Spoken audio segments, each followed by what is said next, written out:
Hello प्यारे बच्चों, आज मैं क्लास 10th का 7.2 का नेक्स्ट वीडियो लेकर के आया हूँ। हम लोग पिछला क्लास में 9 नंबर क्वेश्चन तक पढ़ लिया था। 10 नंबर को जो क्वेश्चन है, जो नेक्स्ट टाइप का जो क्वेश्चन है, मैं उसको बताने जा रहा हूँ। तो कहता है कि दिए गए बिंदु ए एवं बी को मिलाने वाली रेखा के मध्य बिंदु का निर्देशांक ज्ञात करें। मध्य बिंदु का निर्देशांक पूछा है। 10 का पहला क्वेश्चन कहता है कि ए का निर्देशांक है 2, 3, बी का निर्देशांक है 6 और 5। इसका मध्य बिंदु का निर्देशांक पूछ रहा है। मान लिया कि मध्य बिंदु सी है। मध्य बिंदु क्या है?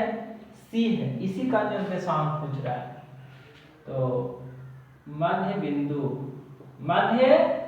बिंदु से किसका निर्देशांक? सी का निर्देशांक, यानी एक्स और वाई दोनों का निर्देशांक निकाले कर रहा है। तो मध्य बिंदु का निर्देशांक बराबर फॉर्मूला बताया था x1 प्लस x2/2 और y1 प्लस y2/2। बहुत आसान है, चाहोगे तो सब बन जाएगा।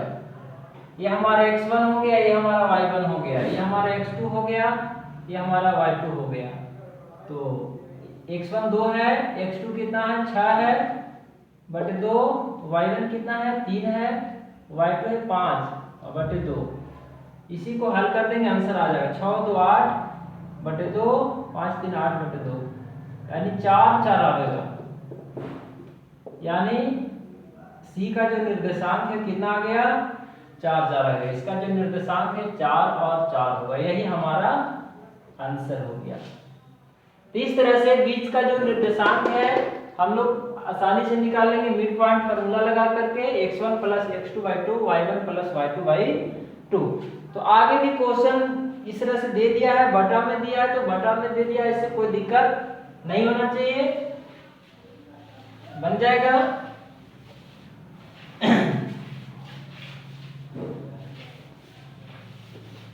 जैसा कि क्वेश्चन को मैं लिख दे रहा हूं, दिया है कि एक का निर्देशांक 10 का दूसरा, ए का निर्देशांक है कितना है? 7/3 और 5/3। बी का निर्देशांक दिया है -1/3 और 1/6। इसका 5/3 ना बल्कि कितना दिया? 5/6 दिया है। तो कहता है कि इसका निर्देशांक निकाले, सी का निर्देशांक निकाले। बटा में है, कोई दिक्कत नहीं होगा, बीच में जोड़ बनेगा, आसानी से निकाल लेंगे। तो इसको आप लोग बना लेंगे। 3 नंबर क्वेश्चन को भी मैं लिख दे रहा हूं। ए का जो निर्देशांक है वो दे दिया है, इसको भी बटे में दिया है, तो इससे कोई घबराने की जरूरत नहीं है, बना लेना है। दे दिया a प्लस b/2 और c/2 दिया है।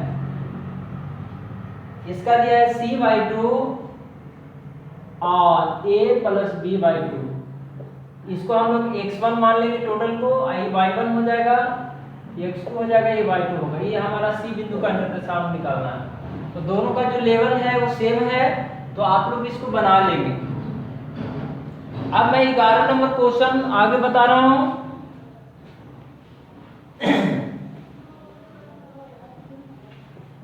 खुद से बनाएंगे, ज्यादा समझ में आएगा। एक जो लेवल का जो क्वेश्चन है उसको प्रैक्टिस करना है।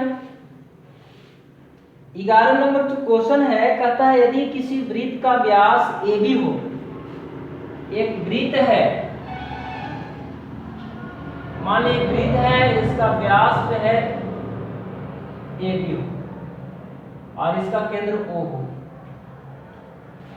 तथा A एवं B के निर्देशांक क्रमशः दे दिया है। A का जो निर्देशांक है वो 4 और 6 दिया है, -2 और 2 दिया है।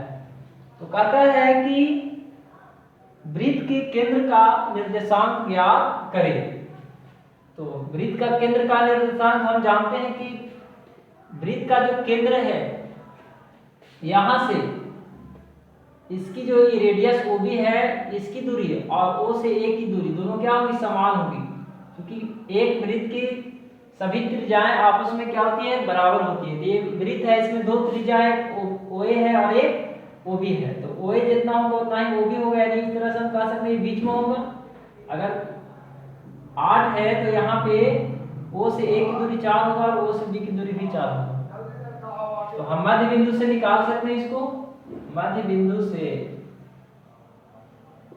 किसका निर्देशांक, O का निर्देशांक,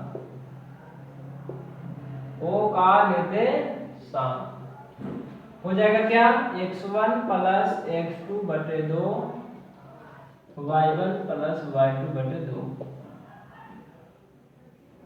x1 कितना है, 4 है, x2 कितना है, 2 माइनस 2 है, तो plus minus minus by 2, 6 plus 2 by 2, 4 में से 2 गया 2, 8 बाई 2, काट देंगे आंसर आ जाएगा 1 2 चौको 8, यानी 1 और 4 होगा। किसका निर्देशांक होगा, O का निर्देशांक होगा, यानी केंद्र का निर्देशांक होगा। वृत्त के केंद्र का निर्देशांक कितना होगा, तो 1 और 4 होगा। तो इस तरह से 11 नंबर क्वेश्चन, 11 का पहला क्वेश्चन था ये। 11 का कौन क्वेश्चन था, फर्स्ट क्वेश्चन था। अब 11 का सेकंड क्वेश्चन क्या कर रहा है उसको मैं बता रहा हूं।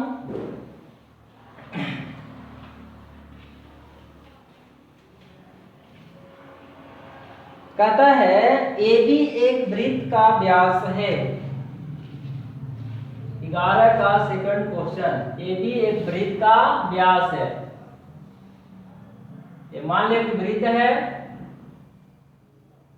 जिसका केंद्र O है, A है, B है, वृत्त का क्या है, व्यास है, जिसके केंद्र C, केंद्र को क्या मान लिया, C, इसका निर्देशांक दिया -1 और 6। यदि B बिंदु का निर्देशांक -7 और 3 हो तो A का निर्देशांक ज्ञात करें। आपकी केंद्र का निर्देशांक दे दिया है और दूसरे बिंदु B का निर्देशांक दे दिया है और A का निर्देशांक पूछ रहा है। कोई दिक्कत नहीं है, आसानी से बन जाएगा। तो सबसे पहले हम एक तरह से कह सकते हैं कि यहाँ पे x1 होगा, यहाँ y1 होगा, ये x2 होगा, ये y2 होगा। तो x1 और y1 पूछ रहा है, तो C का x निर्देशांक निकालेंगे। C का क्या निकालेंगे हम लोग, x निर्देशांक। तो x निर्देशांक क्या फॉर्मूला होगा मध्य बिंदु से, x1 प्लस x2 y2, और x निर्देशांक इधर -1 दिया है।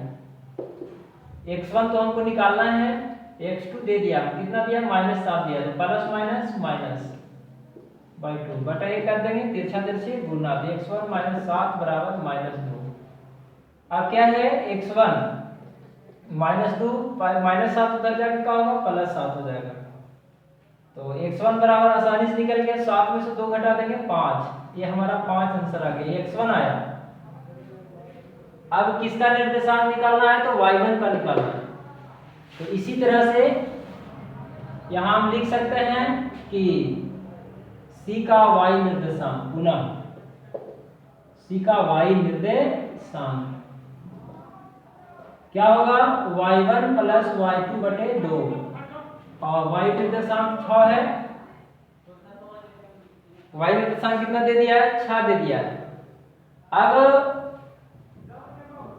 6 का 6 y1 तो निकालना है, y2 कितना है, 3 है, बटे 2 बटा 1 करके तिरछा तिरछी गुना, तो y1 प्लस 3 बराबर कितना होगा, 6 दूनी 12, y1 बराबर हो जाएगा 12 - 3, यानी 12 में से 3 गया तो कितना बचा, 9।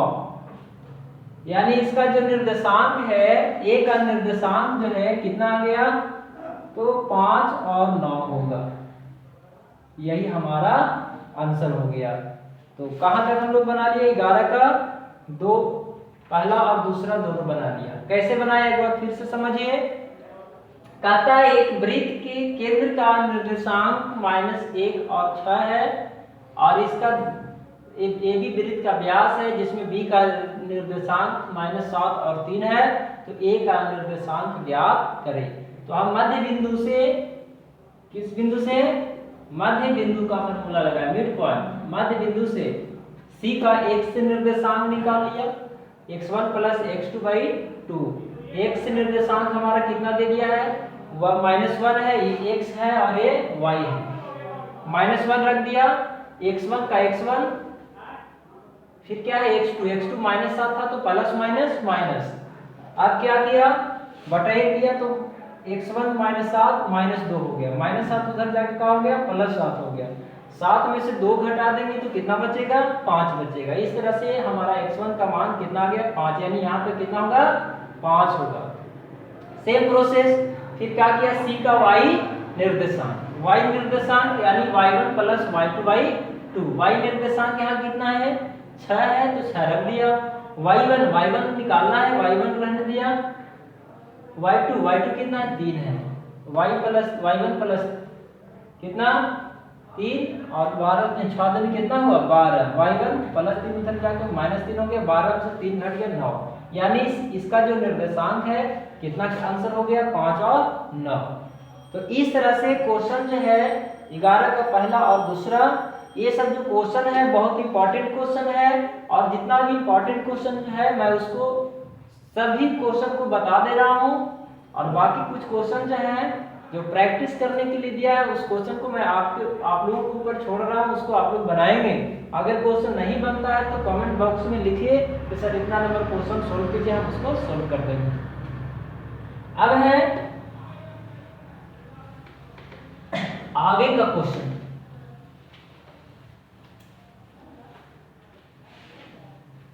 बारह नंबर क्वेश्चन। हालांकि 12 नंबर क्वेश्चन जो है इस टाइप का क्वेश्चन हम पिछला क्लास में हम बताए हैं, पिछला वीडियो में बनाए थे।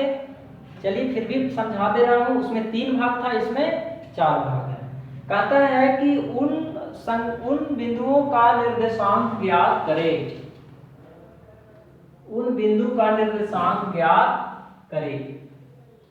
मान लिया कि A है और B है, जिसमें A का निर्देशांक -4 और 0 दे दिया है, B का निर्देशांक 0 और 6 दे दिया है।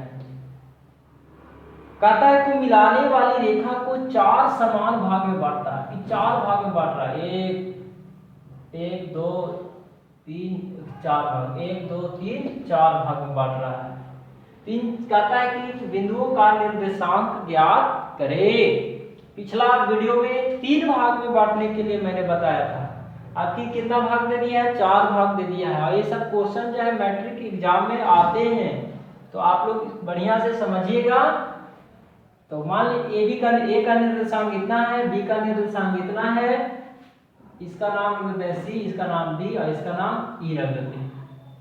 कहता है 4 समान भाग में बांटता है। ये बताइए जब 4 समान भाग में बांटेगा तो AC बराबर क्या होगा, CD होगा, CD बराबर DE होगा और DE बराबर BE होगा। इस तरह से सभी का जो डिस्टेंस होगा आपस में क्या होगा, इक्वल होगा, बराबर होगा। तो अब हम विभाजन सूत्र का उपयोग भी कर सकते हैं, मध्य बिंदु से भी इसका निर्देशांक निकाल सकते हैं। अगर विभाजन सूत्र से निकालेंगे, C का निर्देशांक निकालेंगे तो इधर 3 भाग हो जाएगा, इधर 1 भाग हो जाएगा।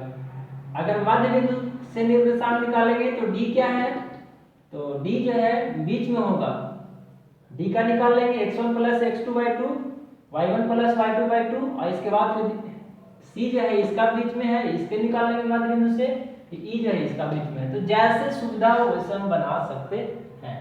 तो चलिए मध्य बिंदु से निकालते हैं। मध्य बिंदु से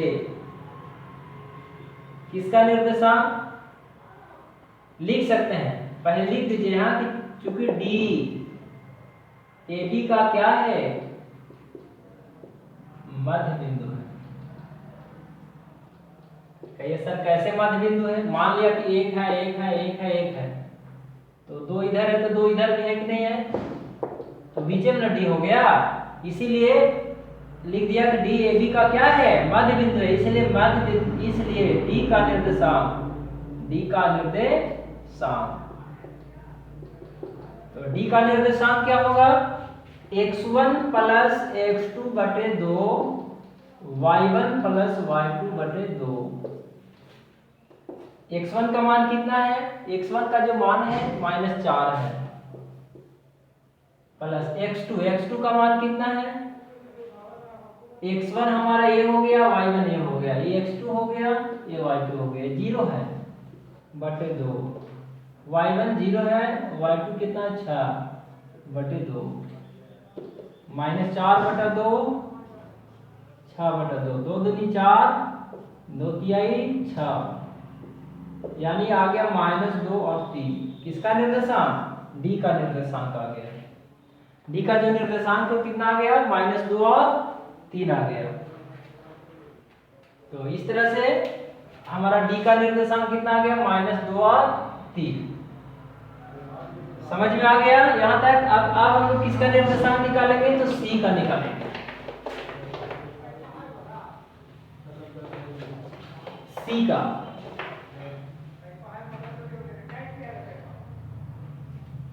लिख सकते हैं, चूंकि c AD का मध्य बिंदु है, AD का क्या है, मध्य बिंदु है। C जो है AD का क्या है, मध्य बिंदु, एक भाग इधर है तो एक भाग इधर भी है, इसलिए C का निर्देशांक क्या होगा, तो x1 plus x2 by 2, y1 plus y2 by 2। x1 ये हो गया, y1 ये हुआ, इधर x2 हो जाएगा, ये y2 हो जाएगा, इसके लिए c के लिए।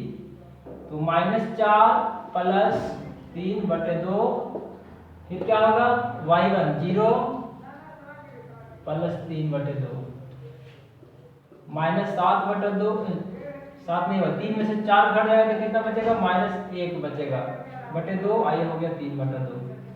ये हमारा हो गया c का निर्देशांक। अब c का निर्देशांक कितना आ गया, तो -1 बटा 2 और 3 बटा 2 आ गया।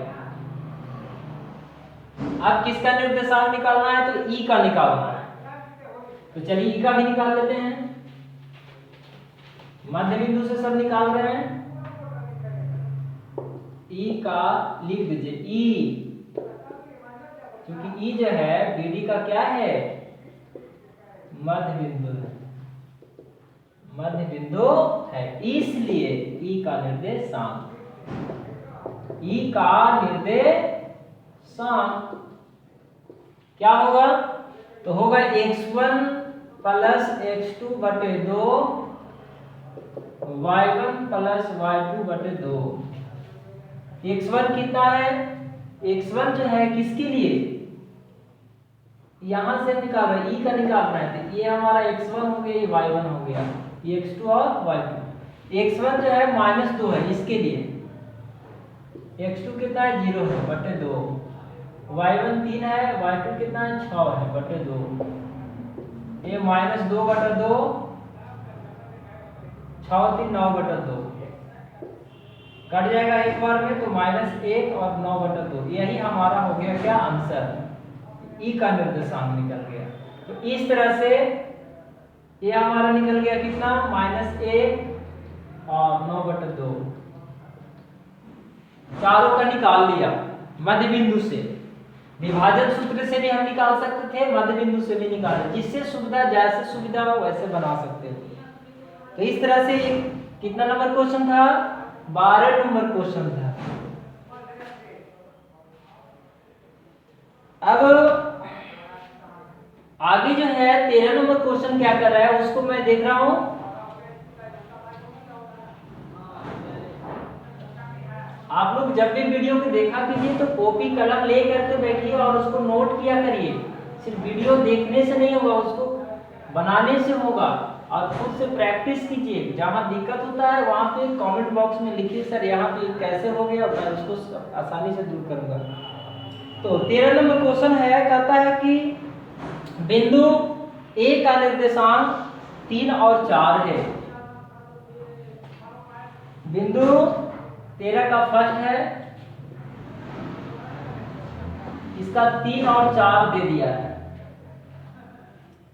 बी का निर्देशांक कितना है, के और 7 है, के और कितना है, 7 है। कि मध्य बिंदु का निर्देशांक xy है। इसका मान लिया गया कि मान लेते हैं c है। c एक मध्य बिंदु है जिसका निर्देशांक x और क्या है, y है, एवं 2x प्लस 2y प्लस 1 बराबर 0 है। तो कहता है कि k का मान ज्ञात करें। ये दे दिया गया, ये दिया गया है, तो कहता है k का मान ज्ञात करें। तो क्या करेंगे हम लोग, मध्य बिंदु से इसका निर्देशांक निकाल लेंगे, x के जगह पर x का मान, y के जगह पे y का मान रख देंगे तो k का मान निकल जाएगा। तो इसको आप लोग बना सकते हो। सबसे पहले क्या करेंगे, लिखेंगे कि सी ए बी का क्या है, मध्य बिंदु है। यहां से x निर्देशांक निकाल लेंगे, फिर y निर्देशांक निकाल लेंगे। मान लिया गया कि x का जो निर्देशांक निकालेंगे उसमें k रहेगा, y निकालेंगे उसमें k रहेगा, तो x के जगह पर मान रख देंगे और y के जगह पर मान रख देंगे, तो k का मान जो है आसानी से आ जाएगा। तो 13 नंबर क्वेश्चन बना लेंगे। 13 का पहला दूसरा आप लोग ट्राई कीजिएगा। इस तरह से जो टाइप जो भी क्वेश्चन हो उसको बनाने का प्रयास करेंगे, और बाकी नहीं बनेगा तो मैं नेक्स्ट वीडियो में आप लोग को क्वेश्चन बताऊंगा, बट आप लोग कमेंट बॉक्स में जरूर बताएंगे कि सर ये क्वेश्चन हमसे नहीं बना। और मैं आशा करता हूं कि आप लोग शुरू से अंत तक इस वीडियो को देखेंगे, समझेंगे, और समझने के बाद इस वीडियो को लाइक करें, सब्सक्राइब करें और दोस्तों के बीच शेयर करें, ताकि नेक्स्ट वीडियो का इंफॉर्मेशन आसानी से मिल सके। धन्यवाद।